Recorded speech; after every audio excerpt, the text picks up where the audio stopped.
Today we are in Courchevel's twin town. This is Park City, Utah. Today I have excellent help by my side, the famous ski jumper Colin Phillips from England, who unfortunately is not participating in the tournament himself.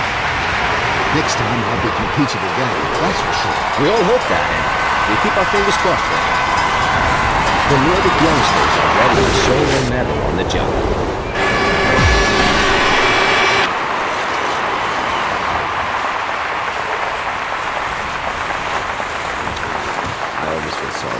Don't you, Colin? Well, he certainly knows himself that he gave a very bad performance today. And a bad score goes with it, of course, so he has to swallow the bitter pill, I'm afraid. On these hills, Simon Amman won 2 gold medals in the Olympic Games in 2002, because the ski jumping competitions weren't held in Salt Lake City, but here, 50 kilometers away in Park City.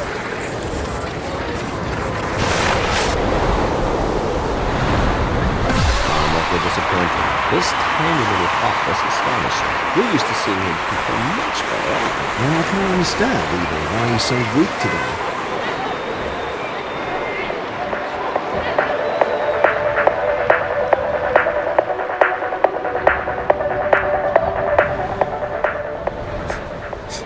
Maybe we should talk about women in ski jumping too. Oh, As yes. in many other sports, the ladies hardly manage to emerge from the men's shadow. I wonder why. Because they also achieve impressive distances. The actual record is held by the Austrian Daniela Roschko with 200 meters.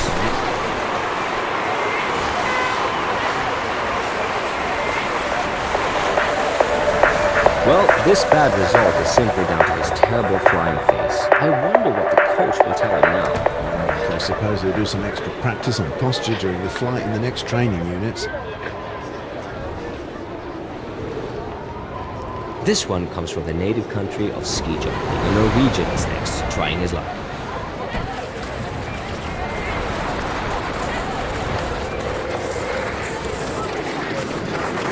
Oh, that's accurate. It looked as if he had a great bicycle skis. He developed much too little speed on the inline for a decent takeoff. Great blocks. That's a good one, huh? You remember that.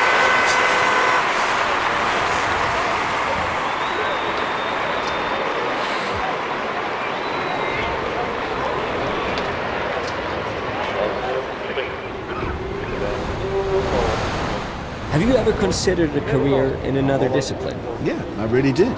Which one? Curling. You're kidding. No, always going up those towers is tiring. I sometimes wish I could stand on a firm ground in the competition. You're really kidding.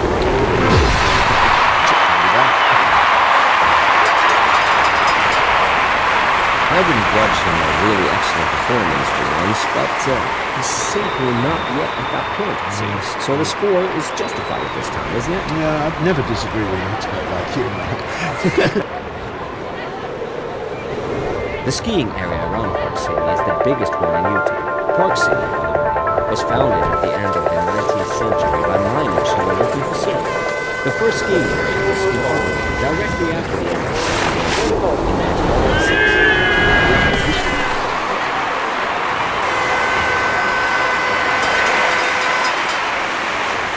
That's what you end up with after such a terrible performance. He would have been better off staying in bed today.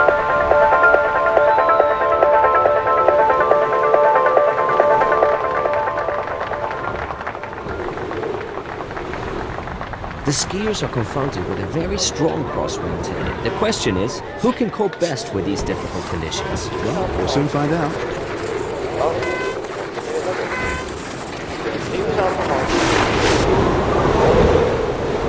The question after this jump is, who did he let down most? The most important thing after a fall is to get up on the ski jump as soon as you can.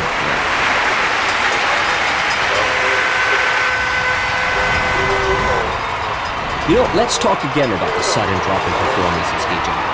Okay, let's look at the Germans from Hammerberg, for example. It's so strange what can happen. I would just look at Ireland. 2002-2003 season, nobody would have bet a single penny. They suddenly emerged. For who tournament? That would be stupid. Do you think that Swan is still capable of something like that? Well, I'm convinced he is, my friend.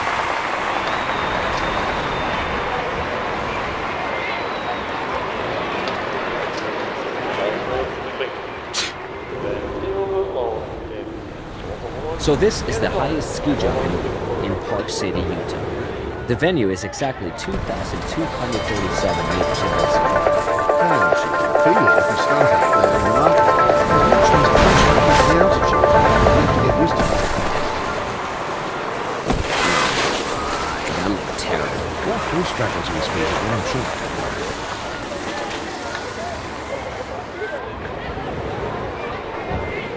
This should be a day for some record distances. With this strong upwind we have. Yeah, the wind is absolutely perfect today. Yeah, let's see.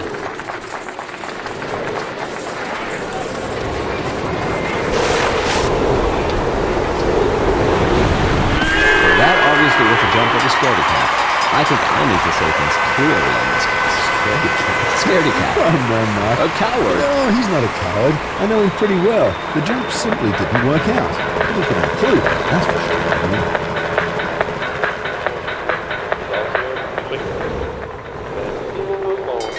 At the first ski jumping competition in 1893, which did not take place in Norway, but in Austria, the manure heap was used as a ski. Oh, wow.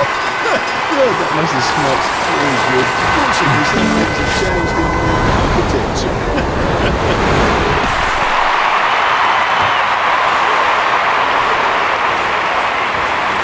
The skillful's posture during the flight and arriving doesn't exactly take your breath away, but it has to be put in touch. That's okay. Yeah, absolutely, Mark. His performance doesn't deserve any better.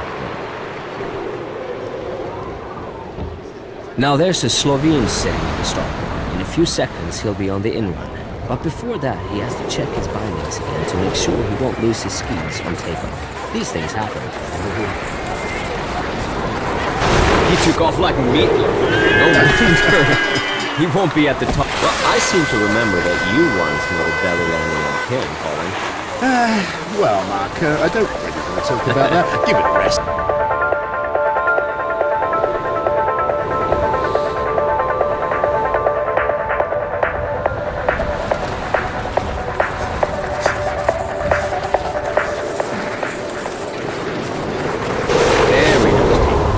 Nothing to criticize, am I right, Colin? Oh, yeah, Mark. He made the takeoff at the right moment, a bit earlier or a bit later, and he might have found it. But not today. That was great stuff.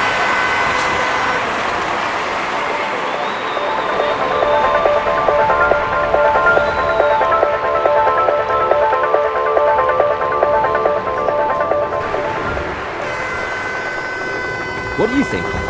Can he win the competition? Yes, if he does another of those outstanding performances, there's virtually no one to beat him. He's in excellent shape. Of course, he's self-confident enough in his own performance. I'm sure we'll hear from him when it comes to the title fight.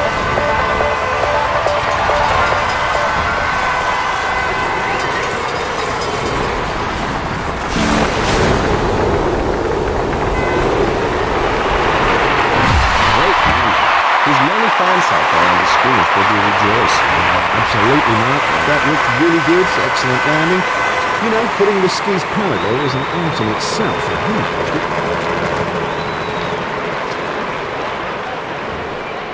Now we get the chance to analyze all the jumps.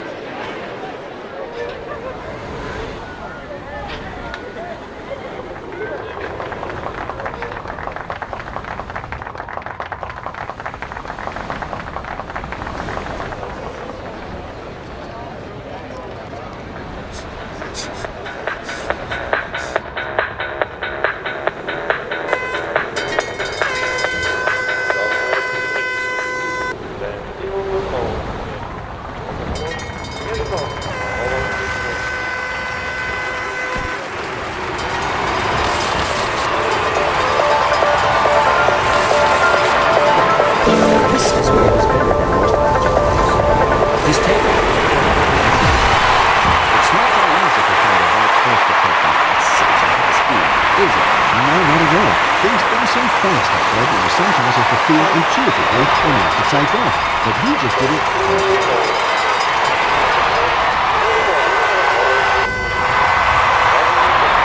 Let's see which 50 skiers are qualified for the next round. Yeah, you can see some faces falling, but that's just the way things go.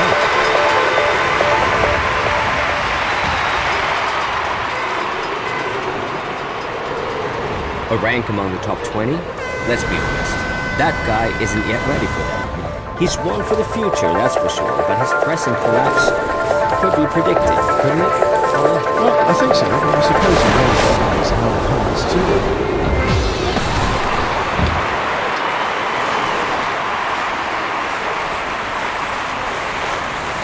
I suppose he wasn't even aware of what kind of movements he was making at their little flight. For the judges, this is a real reason to deduct points from the style score. The result is as expected. He can be satisfied with his performance so far. It's consistent and strong. He's not yet good enough to be at the very top, but who knows? It might just be around the corner. Though, obviously, his skis weren't waxed much too slow on the in. That's not enough for a decent distance. No, he'll be unhappy about that.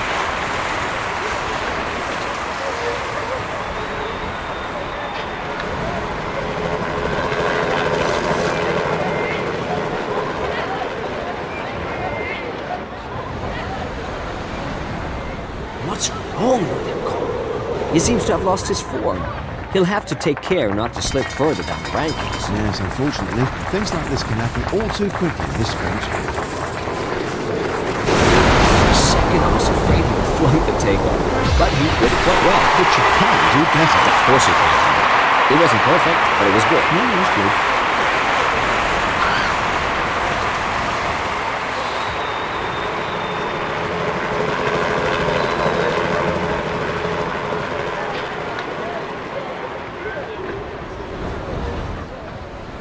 It's a kind of jinx. Over the past few days, his form has slipped away. He has to be careful not to slide down the rankings. His timing and takeoff was especially off. Fat chance of a good distance.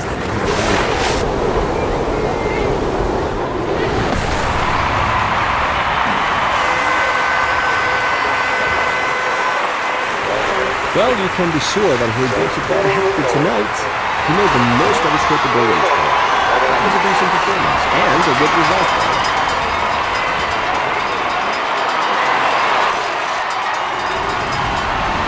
Knock, knock. There's someone knocking hard at the door of the top 10. Yeah, he's got the world's book on very tough, and he subordinates everything else to this guy.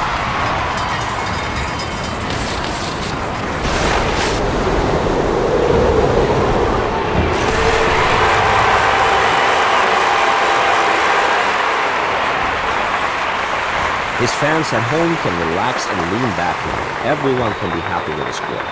He's well placed in terms of distance as well as styles.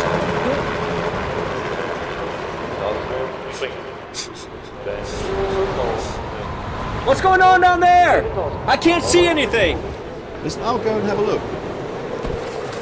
You won't believe me. What's up?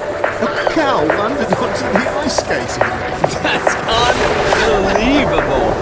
Is it true?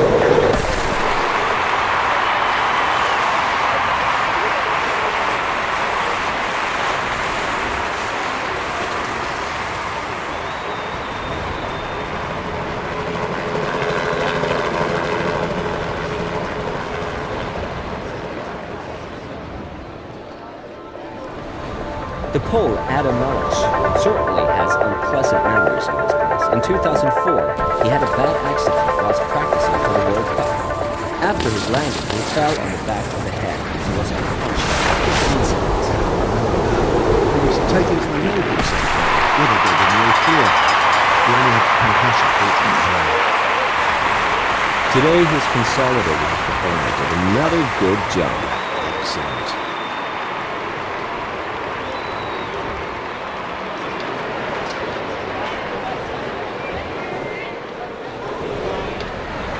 Who would credit him? He's kept up his consistent performance and achieved a rank among the top 20. He can give himself a pat on the back for that. That's true.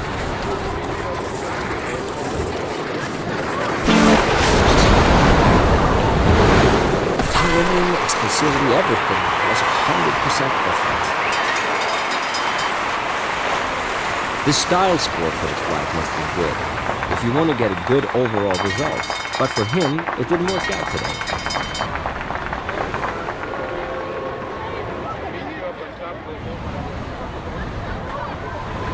Nothing's working for him this season. Do you understand why, Colin? No idea. That's a question he can only answer himself, I'm afraid.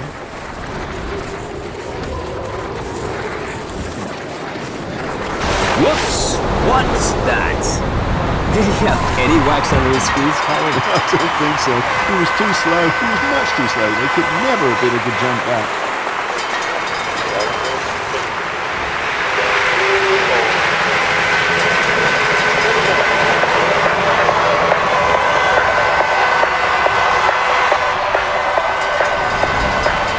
He's a consistent jumper, but consistently bad. Does the blame lie at his door? Of course it does. Where else? He simply has to be more serious about his dreams. What? As if he had completely missed the point for the extension league. There's no way to make a good distance with such a is there? Yeah, you're right there, Mark, but things like that can happen from time to time. Next time we'll do better, I'm sure.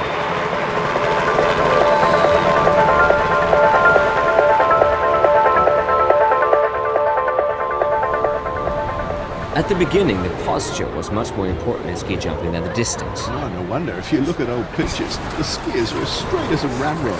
They flash their arms around like mad. This is...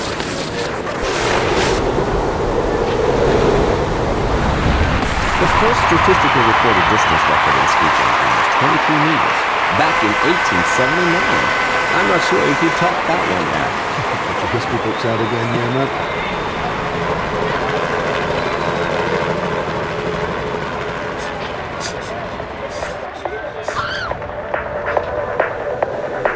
He's one of the outstanding jumpers this season. He's rightly at the top. His form peaks at the right moment. Many of his colleagues could still learn from him. He's a pro, absolutely concentrated in training and competition, the winning type.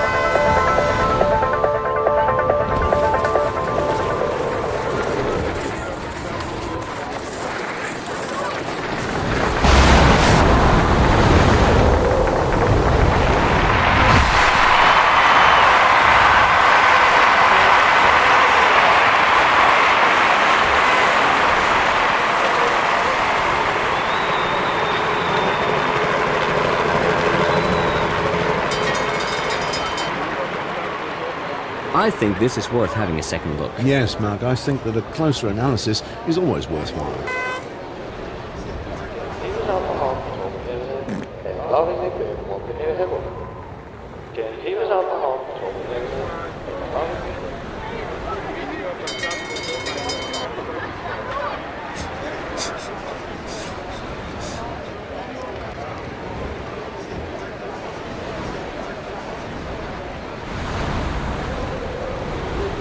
I hope that nobody will be blown away today. It's not easy to start under these conditions, that's for sure.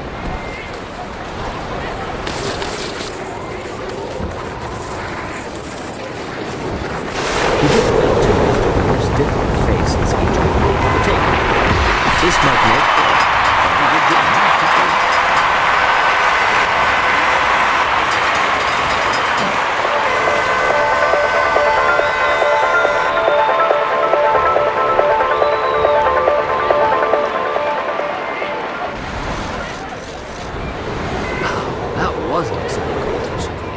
Colin? Yeah, well, now we can take a deep breath and look forward to the final, decisive round. The best 30 skiers are still in there, and for the other 20, their working day is already over.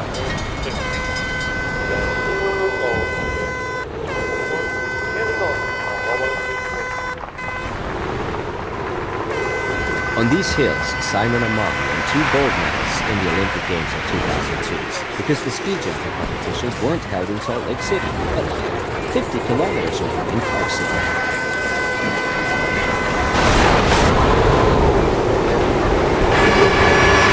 That was an okay round, you know. I've seen many a jumper who would have been happy to understand. And of course, there's always 1 or 2 things you can improve. That goes without saying.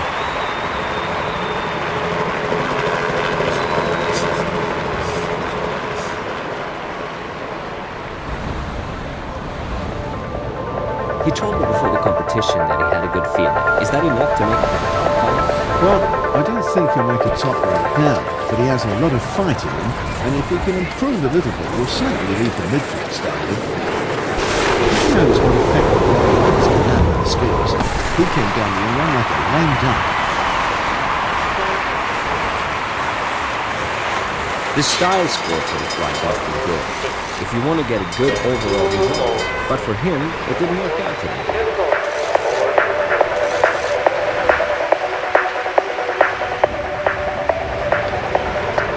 You talked about the jump as a filigree system, Colin. What role does the material play? Well, naturally, it's absolutely crucial.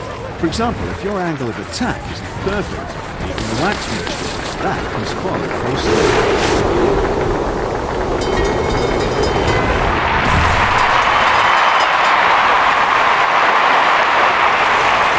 Colin, do you have any idea how he can get into the top group next time? Yes, he absolutely needs to improve his posture, there's no doubt about that. He can almost fly from off his body off his own surface to be able to carry him, but that wasn't the case.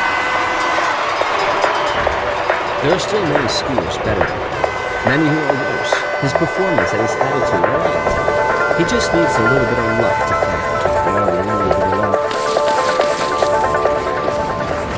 Oh, not cool! That's tragic. Starting with skis that are not waxed properly. No speed, no distance, forget it! Well, I'd tell the waxer to take a long walk off a short pier. So would I.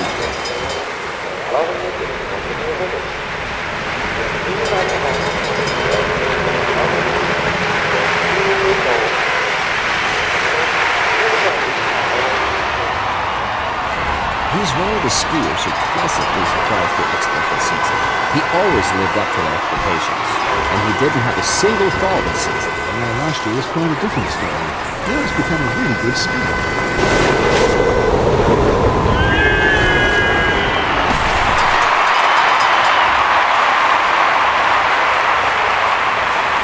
Well, he certainly isn't a talent like Janne Ahonen or Jakob Janda yet, but he turned in a solid performance. That's good ski jumping, don't you think? Yes, Mark, and the judges think so too, by the look of it. So with the distance he...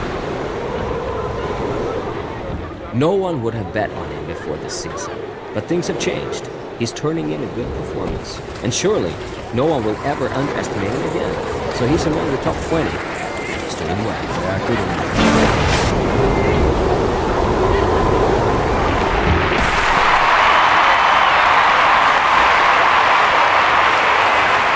There's not much to grumble at. A good score for his jump, but still capable of improvement. And he can do a lot better than that.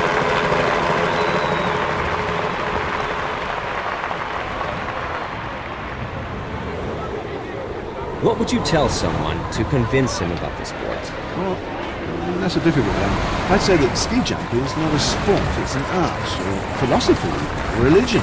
That's laying it on a bit thick, isn't it? Just make a jump yourself, 200 metres down the valley. You've got a chance of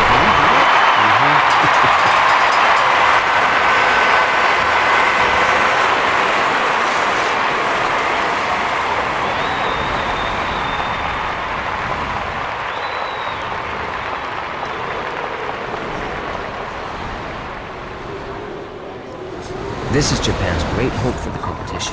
His big idol, his compatriot is Noriyaka Kasai, who finished third in the 1999 World Cup.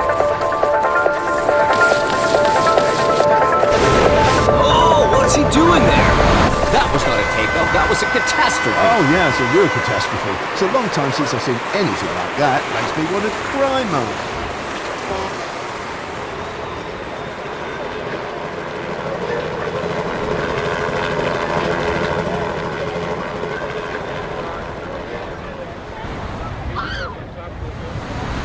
An English tabloid spread the news that you're afraid of flying. Who said that? No, that's a fairy tale. That's a malicious allegation. So it's not true. Well, the thing is, when I was a kid, I was afraid of heights. So my father took me to a ski jump and he said, if you jump in the air, you never have to be afraid of anything. And that was the beginning of the career. That's right.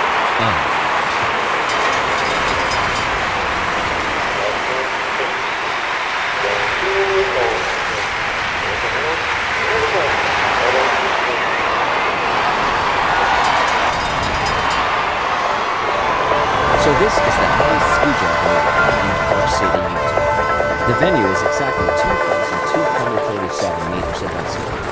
And you could feel it if you started, Mark. There's much less pressure at the altitude.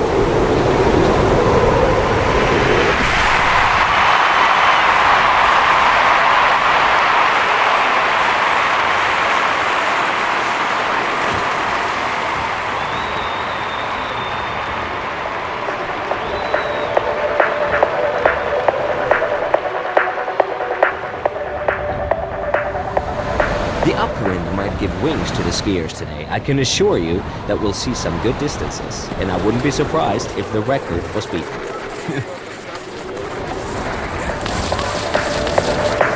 Looks good in takeoff today. It could be a little more explosive than I really no play performance. I can live with that. You should be pretty pleased.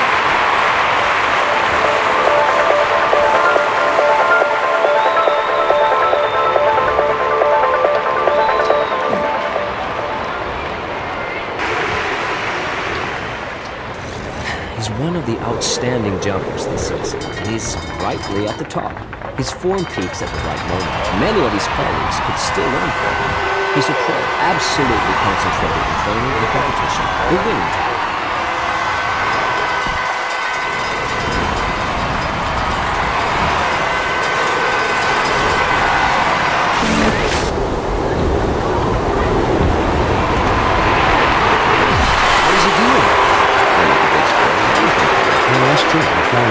But he didn't have any choice. If he hadn't propped himself up, he would probably have fallen. So he chose the lesser of the two evils.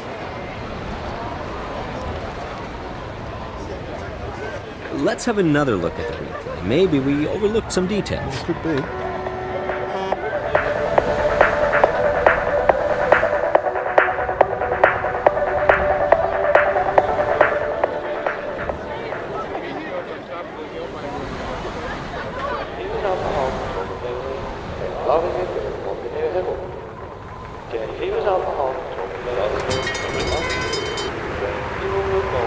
He's the winning type. He's rightly at the top of the ranking. While others are unsettled by bad conditions such as lack of wind or poor visibility, he just goes for it and makes incredible distances.